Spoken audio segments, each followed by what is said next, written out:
He was an abolitionist who bought many slaves in order to set them free, and he encouraged others to do so as well. He was an environmentalist. In addition, he advised his people not to destroy plants unless they are needed for food or shelter. And he also said, don't waste water, even if you live near a river.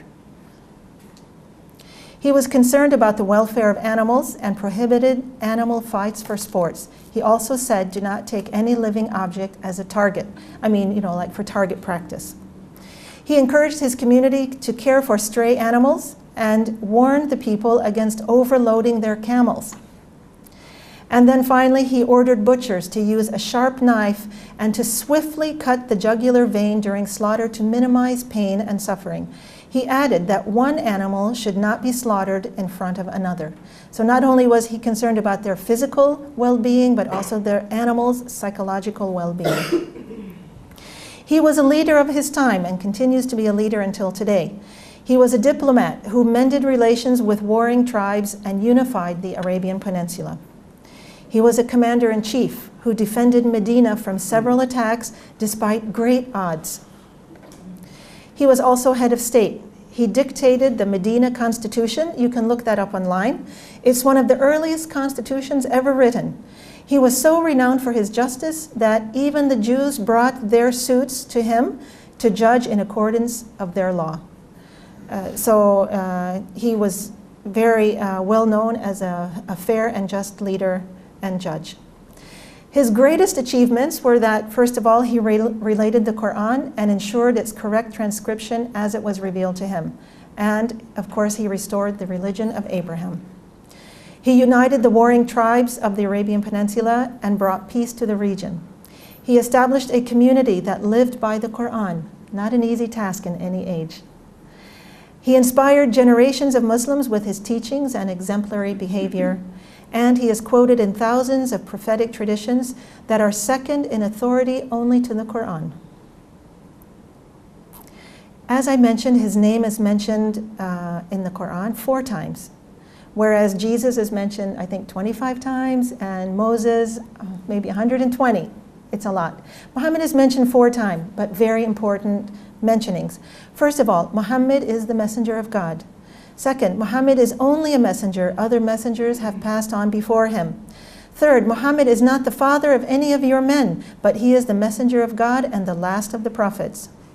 And then finally, the 4th time, as for those who believe, do righteous deeds, and believe in what has been sent down upon Muhammad, and it is the truth from their Lord, he will remove from them their misdeeds and amend their condition. So these are the 4 times that Muhammad is mentioned in the Quran. But not only that, Muhammad is also addressed by God in the Quran. For example, and we sent you as a messenger to instruct mankind. Okay? God was constantly telling him, you are a messenger, tell them this, do that. So these were orders also coming from God. Secondly, and truly, you stand on an exalted standard of character. Okay? Third, you have indeed, the messenger of God, a good example of conduct for anyone whose hope is in God and the final day. And a couple more examples. O Prophet, indeed, we have sent you as a witness, a bringer of good tidings, a warner, one who invites to God by his permission, and an illuminating lamp. So give good tidings to the believers that they will have from God great favor. And then also Muhammad is addressed in the Quran with the command, say, as an instruction for responding to the people. For example, there are several verses that start with, they ask you about such and such, say, and then there's a reply. So Muhammad was also being instructed with the Quran exactly the way we are instructed with the Quran.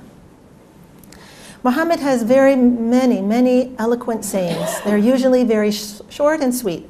Some of them I will present to you. The best man among you is he who is kind to his wife and children. Of course, you know why. It's easy to be kind to everybody else, but when you come home, that's when your true self shows.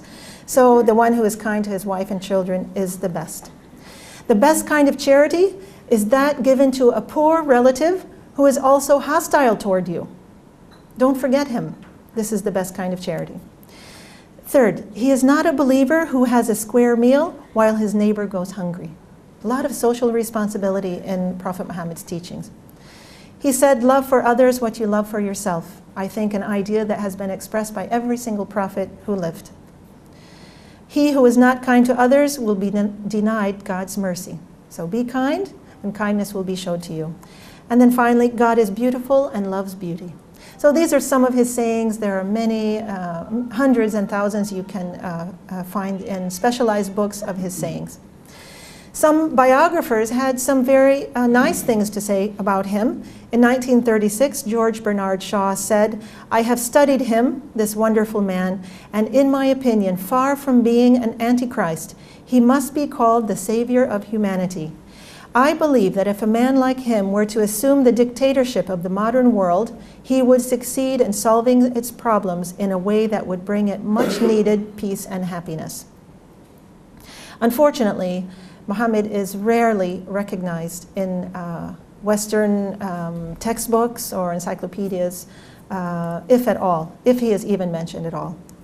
Another biographer in 1874, Bosworth Smith, said, he was Caesar and Pope in one, but he was Pope without Pope's pretensions, Caesar without the legions of Caesar, without a standing army, without a bodyguard, without a palace, without a fixed revenue. If ever any man had the right to say that he ruled by the right divine, it was Muhammad, for he had all the power without its instruments and without its supports. Michael Hart, who is a Jewish historian and who is the author of The 100, a ranking of the most influential persons in history, chose Muhammad as the most influential person in history. He said, my choice of Muhammad to lead the list of the world's most influential persons may be a surprise to some readers and may be questioned by others, but he was the only man in history who was supremely successful on both the religious and secular levels. So I think, yep, we're right on time. I'll just give a quick summary. As a child, he was an orphan, a foster child, and a shepherd. As a teen, he did community service. As an adult, he was a successful businessman, a faithful family man, and active in civil rights and welfare. As a prophet, he led a simple life and demonstrated practically the teachings of the Quran. For Muslims, he is the single most important role model whose sayings are second in authority only to the Quran.